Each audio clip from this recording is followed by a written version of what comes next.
O sol escaldante de Imbuia parecia mais nostálgico naquele dia. As ruas de terra batida, as casas com pintura desbotada, os pequenos comércios com letreiros feitos à mão, tudo tinha um cheiro de lembrança. Roberto Carlos, usando boné e óculos escuros para passar despercebido, desceu do carro alugado sem alarde. Já fazia mais de 20 anos desde que ele voltara ali sem ser para eventos públicos, e agora o fazia movido por algo que nem ele mesmo sabia explicar. Um aperto no peito, uma sensação de que algo precisava ser resgatado. Ele tinha acabado de participar de uma entrevista rápida para uma campanha de incentivo ao esporte, organizada pelo governo estadual, quando pediu ao motorista para mudar o trajeto. Queria passar em Imbuia, comer um pastel na feira de sábado e sentir o cheiro da infância. Ao contrário do que se imaginava, Carlos nunca se desligou do lugar onde tudo começou. Era ali que os sonhos tinham chão. Era ali que morava a parte dele que o mundo não conhecia. Na feira, misturando-se aos curiosos e barracas coloridas, ouviu as mesmas vozes de antigamente, algumas vivas, outras apenas na memória. Parou diante de uma barraca de caldo de cana, pediu um copo e sentou-se em um banco de madeira meio torto. Uma senhora ao lado comentava com outra. Você soube da dona Elza? Aquela professora antiga da escola do bairro da Estiva? Soube sim. Dizem que ela tá bem mal. Sozinha, sem ninguém por perto. Tristeza, viu? Aquela mulher foi anjo para tanta criança. Inclusive para aquele menino lá. Como é mesmo o nome? Aquele que virou jogador famoso. Carlos congelou. Sentiu o copo de caldo de cana tremer em sua mão. Ficou em silêncio, mas o coração acelerou. Ah, claro. O Robertinho, né? Ele mesmo. Sempre dizia que só conseguiu comprar chuteira por causa dela. Dona Elza que pagava tudo escondido. Dava merenda extra para ele, ajudava nos dever, até levou ele para treinar uma vez lá em Tatuapé. Ela acreditava nele quando ninguém mais acreditava. E agora tá doente, e ninguém nem lembra mais. Carlos baixou a cabeça. O nome de Dona Elza ressoava como um sino dentro do peito. Aquela mulher pequena, de olhos vivos e cabelos sempre presos num coque desalinhado, fora mais do que uma professora, fora um porto seguro. Foi ela quem lhe entregou a primeira chuteira, mesmo sabendo que a mãe dele não tinha como pagar. Foi ela quem o esperava depois das aulas para ajudá-lo a ler, quando ele ainda confundia letras. Foi ela quem o defendeu do diretor quando ele chegou sujo de terra por ter treinado escondido. E, acima de tudo, foi ela quem lhe disse: Roberto, você nasceu com os pés abençoados. O mundo ainda vai ouvir seu nome. Ele nunca esqueceu aquilo. E agora, enquanto o mundo todo conhecia sua trajetória, aquela mulher que plantara a semente da esperança estava ali, esquecida, doente, invisível. Levantou-se lentamente, terminou o caldo de cana e agradeceu com a cabeça às senhoras que, sem perceber, tinham revirado seu mundo. Caminhou até o carro e pediu ao motorista para dar uma volta no bairro da Estiva. Não sabia exatamente onde ela morava agora, mas lembrava da antiga casa de madeira na esquina da Rua das Pitangueiras. Ao chegar, o cenário cortou-lhe a alma. A mesma casa, agora ainda mais envelhecida, com pintura descascando, telhas tortas e uma pequena placa escrita à mão: vende-se doces caseiros. Carlos não desceu. Observou de longe. Na varanda, sentada numa cadeira de balanço, estava ela, Dona Elza. Magra, os cabelos totalmente brancos, os olhos ainda vivos, mas cansados. Ao lado dela, uma mesinha com potes de doces embalados em plástico. Ela sorriu para um menino que passava de bicicleta, como se estivesse tentando manter viva a gentileza num mundo que havia esquecido dela. Carlos não teve coragem de se apresentar. Não ainda. Sentiu que não era o momento. Algo dentro dele dizia que precisava fazer mais. Não bastava aparecer, tirar uma foto e oferecer dinheiro. Ela merecia mais. Merecia um gesto que honrasse tudo que ela foi. De volta ao hotel, naquela noite, Carlos não conseguiu dormir. Revirava-se na cama, lembrando de cada palavra dita por ela no passado. Até que, como se fosse uma revelação, lembrou-se de algo. Um sonho antigo que ela tinha comentado numa das aulas.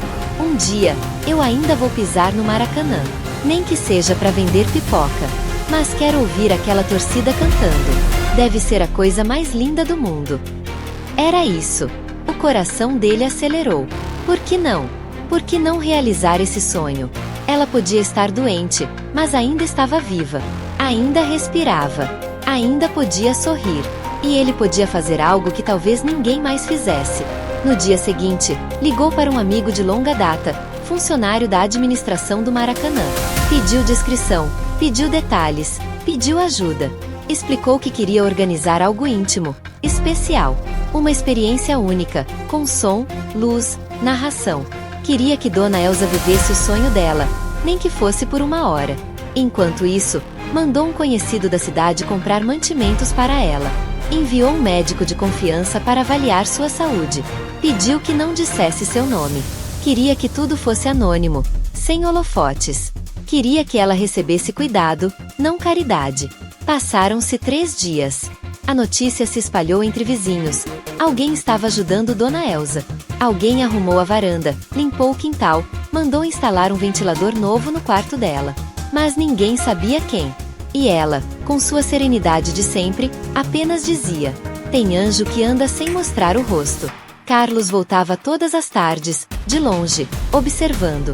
Viu quando ela abriu um dos potes de doce e ofereceu a uma criança que não tinha dinheiro. Viu quando ela acenou para o carteiro, mesmo com dificuldade para levantar o braço. Viu quando ela chorou, sozinha, ao ver uma foto antiga de sala de aula.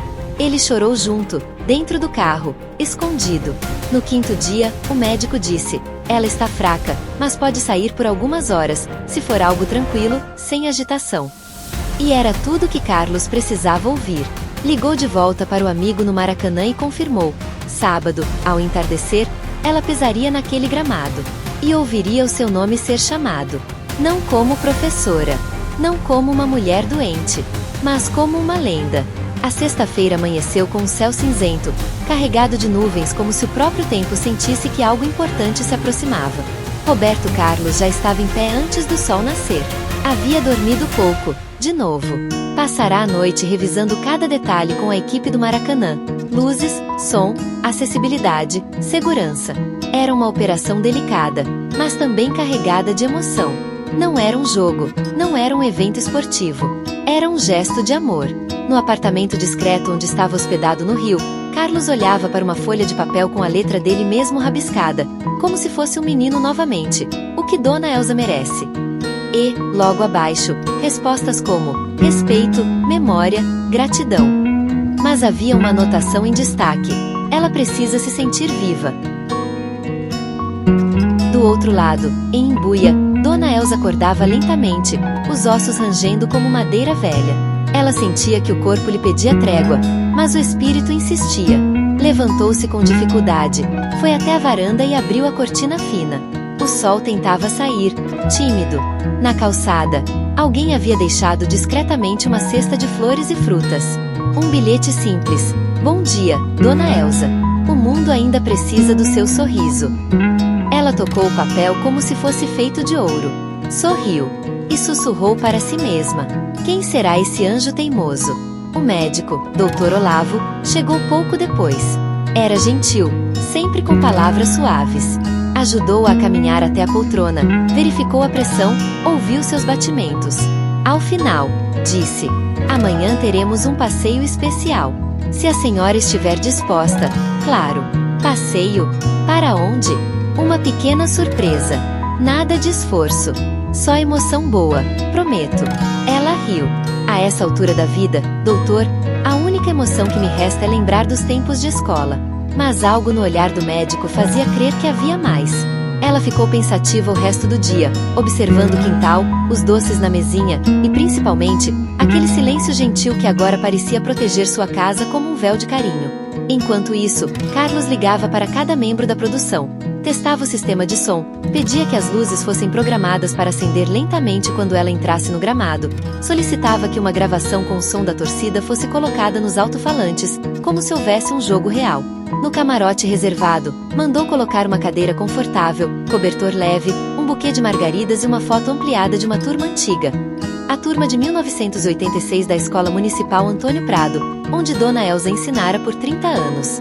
E ainda havia mais. Roberto convidará discretamente 3 ex-alunos da época, que viviam próximos ao rio, para estarem presentes no momento. Cada um teria a missão de dar um abraço nela ao final da cerimônia. Nada de multidões. Apenas a presença dos que realmente foram tocados por sua vocação. Na manhã de sábado, o carro com vidros escurecidos parou na frente da casa de Dona Elza. Ela já estava vestida com um vestido azul claro, o mesmo que usará no batizado do sobrinho neto anos atrás. Passará batom, algo que não fazia muito tempo. No cabelo, um laço branco. O motorista saiu do carro com um sorriso acolhedor e disse: "A senhora está linda, Dona Elza." Pronta para uma tarde inesquecível? Ela apenas assentiu, segurando a bengala com uma das mãos e o rosário com a outra. Entrou no carro sem saber o destino, mas com o coração aberto. Durante o trajeto até o rio, olhava as paisagens pela janela como se visse tudo pela última vez. Cerrados, morros, prédios altos. Era um Brasil que ela conhecia pouco, apesar de ter formado centenas de crianças que hoje estavam espalhadas por todo o país. Em determinado momento, ela cochilou. Sonhou com gritos de crianças no recreio, com bolinhas de papel voando na sala de aula, com Roberto Carlos, pequeno, chutando uma laranja no corredor. Chegaram ao Maracanã no meio da tarde. O céu ainda nublado, mas sem chuva. O portão lateral se abriu devagar, e um funcionário da organização, que fora avisado para não revelar nada, ajudou-a a sair do carro e a sentar numa cadeira de rodas motorizada. Ela achou estranho, mas não questionou. Só quando as paredes do estádio começaram a se aproximar é que seu coração começou a bater mais forte. "Isso aqui é o Maracanã?" O rapaz apenas sorriu. Ela levou a mão ao peito. O olhar marejado. A emoção sufocava. Entraram por uma rampa lateral que levava direto ao campo. Os refletores estavam apagados. O silêncio era absoluto. Apenas o som do motor da cadeira e da respiração dela. Ao chegar ao gramado, os alto-falantes emitiram um ruído leve. De repente, uma voz masculina começou a ecoar, grave e solene. "Senhoras e senhores, hoje não homenageamos um atleta. Hoje celebramos uma educadora. Uma semeadora de sonhos. Aquela que viu talento onde só havia poeira. Aquela que acreditou antes de todo mundo. Recebam com aplausos a nossa grande Dona Elza." As luzes se acenderam, uma por uma, como em um espetáculo. A arquibancada, vazia, ganhou vida com sons gravados de torcida vibrando. A grama parecia mais verde. O céu, mesmo cinzento, parecia ceder aquele instante de beleza. Dona Elza levou a mão à boca. As lágrimas correram soltas. Ela tentou falar, mas não conseguiu. Apenas chorava. De alegria, de susto, de gratidão. Foi quando Roberto Carlos apareceu, andando devagar pela lateral do campo. Sem uniforme. Apenas uma camisa branca simples e um sorriso no rosto. Ele se aproximou, ajoelhou-se ao lado dela e disse, com a voz embargada: "Professora, ainda lembra de mim?" Ela olhou, surpresa, as mãos tremendo. "Robertinho, meu Deus, é você?" Ele assentiu. Pegou sua mão e a beijou. "Tudo isso é por sua causa. Foi a senhora que me ensinou a sonhar." Ela chorou mais ainda. Os dois se abraçaram, ali, no meio do maior estádio do Brasil, como se o tempo tivesse parado. Não havia câmeras de TV, não havia jornalistas. Apenas uma história sendo completada. Depois do abraço, Roberto levou até o círculo central do campo, onde uma placa de grama fora destacada. Nela, estava escrito: "Aqui pisou Dona Elza, a mulher que ensinou o Brasil a sonhar, um aluno por vez." Ela se emocionou ao ler. Tocou a placa com carinho, como se tocasse o coração do país. Minutos depois, os 3 ex-alunos convidados apareceram, um a um, cada um com um presente simples. Um desenho antigo, uma cartinha, uma flor. Ela reconheceu todos. Abraçou cada um com a ternura de quem reencontra filhos perdidos. Ao final da tarde, quando o céu começou a escurecer e os refletores foram apagados lentamente, Dona Elza olhou para Carlos e disse: "Sabe, meu filho, agora eu posso partir em paz." Ele segurou sua mão com força. "Não diga isso, professora. A senhora ainda tem muito a ensinar." Ela sorriu. "Já ensinei o suficiente. Agora é sua vez de ensinar, com seu exemplo." Saíram do campo sob aplausos gravados, mas que pareciam reais. E eram. Porque naquele dia, o Maracanã não celebrou gols. Celebrou amor. O domingo amanheceu silencioso em Imbuia. O céu tingido de laranja anunciava um dia calmo, daqueles em que a cidadezinha parece parar no tempo. As folhas dançavam ao som de um vento manso, e os sinos da igreja tocavam preguiçosos. No rádio da mercearia do seu Agenor, uma locutora dizia: E hoje, nesta manhã de domingo, dedicamos nossa programação às professoras que mudaram vidas. Porque ensinar é semear eternidade. Roberto Carlos já estava na cidade. Voltará discretamente na noite anterior, dirigindo ele mesmo, em silêncio, pelas estradas vazias. O trajeto entre o Rio e Imbuia foi feito com o peito apertado, como se cada quilômetro lhe dissesse que o tempo era um presente que se esgotava. Depois da homenagem no Maracanã, algo dentro dele mudará. Era como se, finalmente, ele tivesse compreendido o que realmente significava vencer. Enquanto dirigia, lembrava do abraço apertado de Dona Elza no fim do dia anterior, da maneira como ela lhe olhou nos olhos e disse, com uma voz serena, mas carregada de certeza: "Você me deu mais do que eu poderia sonhar, meu filho. Agora, tudo está em paz." Aquela frase não saía de sua cabeça. Era como uma despedida anunciada. Carlos sabia. No fundo, sabia que a professora estava pronta, que o ciclo dela estava se fechando. Ao chegar na cidade, dirigiu direto para a casa dela. O carro parou em frente à varanda onde tantas vezes a vira sentada. Ela não estava ali. O coração dele disparou. Desceu apressado, bateu na porta. Quem abriu foi uma vizinha, Dona Nair, com os olhos marejados. "Ah, Robertinho, você chegou cedo. Cadê ela, Dona Nair?" A senhora respirou fundo, baixou os olhos e respondeu com doçura: "Ela se foi, meu filho.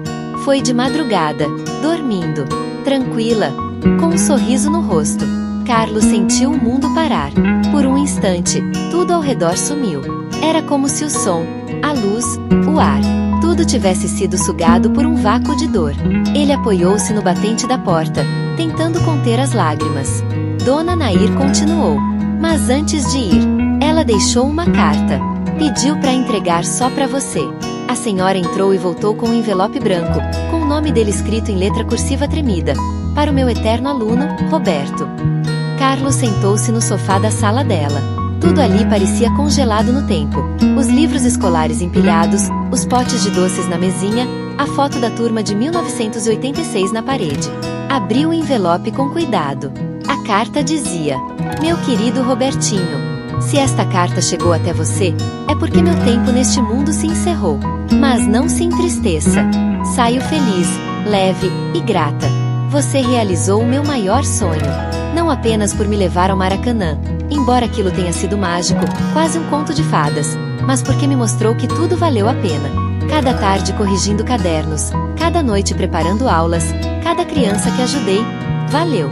Eu soube que você esteve presente mesmo antes daquele dia, que mandou médico, comida, flores. Eu sabia, meu filho. Professora sente. E quero que saiba, você não me deve nada. O que fiz foi por amor. Mas se puder me prometer uma última coisa, eu ficarei ainda mais em paz. Ensine. Ensine como eu ensinei. Com o coração. A vida não é sobre levantar troféus. É sobre levantar pessoas. Um beijo da sua eterna professora, Dona Elza." As lágrimas escorreram silenciosas no rosto de Carlos. Ele abraçou a carta como quem abraça um pedaço da alma. Ficou ali, longos minutos, em silêncio. Quando se levantou, saiu pela cidade sem dizer uma palavra. Caminhou pelas ruas de barro, passou em frente à escola antiga, parou na praça onde jogava bola quando criança. Sentia-se órfão de novo. O velório aconteceu ainda naquele domingo, na pequena capela da cidade. Não era muita gente, mas todos que estavam ali tinham algo em comum. Foram, em algum momento, tocados pela generosidade de Dona Elza. Havia adultos, crianças, mães, netos, ex-alunos, comerciantes. Alguns carregavam cadernos velhos, outros, desenhos, cartas. Todos choravam com a leveza de quem sente gratidão profunda. Roberto Carlos pediu para dizer algumas palavras. Subiu ao altar improvisado, com a voz embargada, o envelope na mão. "Eu não sou bom com discursos. Sempre preferi falar com os pés, dentro de campo. Mas hoje, eu preciso usar o coração." Fez uma pausa, respirou fundo e continuou: "Dona Elza foi a primeira pessoa que acreditou em mim. Antes de qualquer olheiro, antes de qualquer técnico. Ela não me ensinou apenas a ler ou escrever. Ela me ensinou a sonhar. Me ensinou que o valor de alguém não está no que veste, nem no que tem, mas no que oferece ao mundo." Olhou para o caixão simples, coberto de flores brancas, e disse: ela me pediu uma última coisa, que eu ensinasse. E eu prometo aqui, diante de todos vocês, que vou cumprir. Após o enterro, Carlos não voltou imediatamente ao Rio. Ficou mais 2 dias em Imbuia. Visitou a escola, conversou com os professores, doou livros, uniformes, bolas e uma verba considerável para reformar a biblioteca, que agora se chamaria Biblioteca Dona Elza. Mas não parou aí. Nos dias seguintes, fundou discretamente um projeto chamado Sementes do Amanhã, voltado para apoiar jovens carentes com bolsas de estudo, acesso ao esporte, apoio psicológico e reforço escolar. O projeto teria núcleos por todo o Brasil, mas o primeiro seria, claro, em Imbuia. As primeiras crianças inscritas foram visitadas por Carlos em casa. Ele fazia questão de conversar com cada uma, ouvir seus sonhos, suas histórias. Um dia, ao sair da casa de um menino chamado Mateus, de apenas 10 anos, o garoto correu atrás dele e gritou: seu Roberto, a gente vai poder ter professor legal assim igual a da escola antiga? Carlos sorriu, abaixou-se e respondeu: vai ter mais que isso, Mateuzinho. Vai ter alguém que acredita em você, como a Dona Elza acreditou em mim. O menino sorriu, e naquele momento, Carlos soube que a promessa estava sendo cumprida. Algumas semanas depois, a história da homenagem no Maracanã, antes mantida em segredo, acabou vazando através de um vídeo curto publicado por um funcionário do estádio. As imagens mostravam Dona Elza emocionada, a narração ao fundo e o abraço com Carlos no centro do campo. Em poucos dias, o vídeo viralizou. Milhares de comentários surgiram nas redes sociais. Chorei como criança. Essa mulher merece uma estátua. Roberto Carlos é gigante fora e dentro de campo. Mas ele não quis dar entrevista. Não quis aparecer. Respondeu com uma única frase: o bem verdadeiro não precisa de microfone. Só precisa de coragem. Meses depois, em um documentário sobre educação no Brasil, foi exibida uma cena com a placa no gramado do Maracanã, preservada sob vidro, com a seguinte inscrição: aqui pisou Dona Elza. Que o mundo nunca esqueça daqueles que ensinaram a sonhar. O tempo passou como uma brisa leve em Imbuia, mas os rastros do que aconteceu permaneceram impressos nas calçadas, nos corredores da escola, nos olhos das crianças.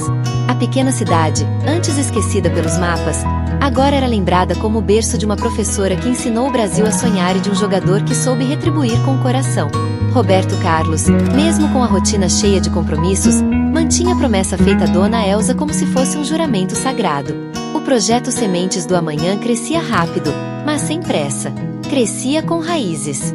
Não era uma campanha publicitária, nem uma ação pontual. Era uma missão. A sede de Imbuia se transformou num centro de referência. O antigo galpão abandonado, doado por um empresário local, foi reformado e pintado com cores vibrantes. Na entrada, uma placa de madeira trazia a frase de Dona Elza: a vida não é sobre levantar troféus. É sobre levantar pessoas. Ali, crianças tinham aulas de reforço escolar, oficinas de leitura, psicólogos para escutar suas angústias e treinadores que ensinavam bola com valores. Havia também um jardim com girassóis, plantados por elas mesmas, em homenagem à professora. Certo dia, numa manhã ensolarada, Carlos apareceu sem avisar. Estava com jeans, tênis e uma camisa do projeto. Nada de flashes. Sentou-se no chão com um grupo de meninos e meninas, ouvindo-os falar sobre o que queriam ser quando crescessem. Quero ser cientista, seu Roberto, disse uma menina de tranças apertadas. E eu quero ser professor de matemática, respondeu um menino tímido. Carlos sorriu. Aquilo era melhor que qualquer título. Um menino puxou sua camisa e perguntou: o senhor acha que a Dona Elza tá vendo tudo isso lá do céu? Ele olhou para o alto, respirou fundo e respondeu: tenho certeza, filho. E ela deve estar sorrindo muito. Aquela resposta virou um mural. Um artista local pintou a imagem da professora sorrindo com o céu estrelado ao fundo e a frase: ela ainda sorri. A fama do projeto começou a se espalhar, mas Carlos resistia a torná-lo algo midiático. Recusou entrevistas, propostas de documentário, até mesmo o Prêmio Internacional de Responsabilidade Social. Disse, em carta enviada aos organizadores: não fizemos isso por reconhecimento, fizemos porque é o certo. Mas o país precisava saber, e foi por isso que, um dia, a produção de um programa de TV educativo convenceu a ceder uma pequena entrevista. A gravação aconteceu em Imbuia, ao lado da biblioteca que levava o nome da professora. Roberto, por que a senhora Elsa foi tão importante para você? Ele olhou para a câmera, com olhos úmidos. Porque ela acreditou em mim quando nem eu acreditava. E porque me ensinou que ninguém é pequeno demais para mudar o mundo de alguém. A repórter encerrou o programa com uma frase simples. Ela plantou sementes. Ele colheu. E agora, planta de novo. Na semana seguinte, começaram a chover cartas. De mães agradecendo, de professores querendo participar, de jovens pedindo uma chance. E assim, novos núcleos foram criados em Minas, no Pará, na Bahia, no interior de São Paulo.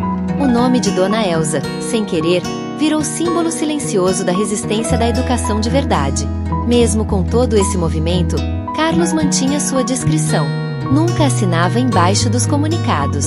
Dizia aos coordenadores: o nome que tem que aparecer é o dela, não o meu. Mas havia uma coisa que ele ainda precisava fazer. Um último gesto. Um ciclo a fechar. Voltou ao Maracanã, dessa vez com outra missão. Reuniu a diretoria e propôs algo inusitado: criar um espaço permanente dentro do estádio para homenagear educadores anônimos. Uma sala simples, com fotos, relatos e histórias de professores que mudaram vidas. Sugeriu que o nome fosse Sala Dona Elsa. Houve resistência no início, mas bastou mostrar o vídeo da homenagem e a carta que ela havia deixado para ele.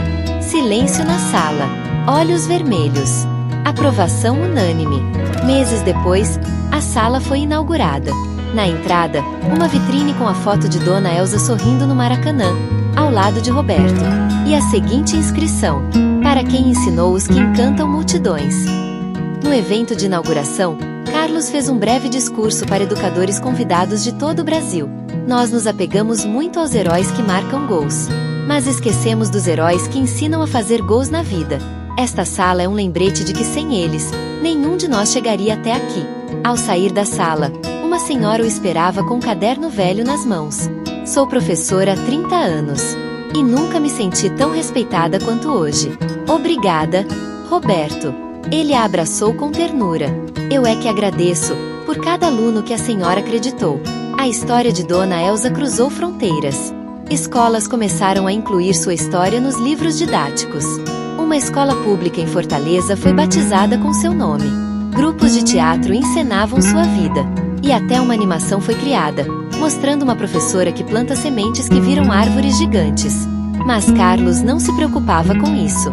O que mais o emocionava era quando, de vez em quando, caminhando por alguma comunidade, ouvia uma criança gritar: "Eu sou semente do amanhã."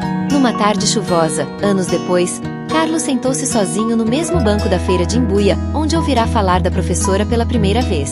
Fechou os olhos e se deixou levar pelas vozes do passado. Podia ouvir Dona Elsa dizer: "Corra, Roberto. O mundo é seu campo." Ele sorriu. E como resposta, sussurrou ao vento: "Eu corri, professora. E agora ensino outros a correr também."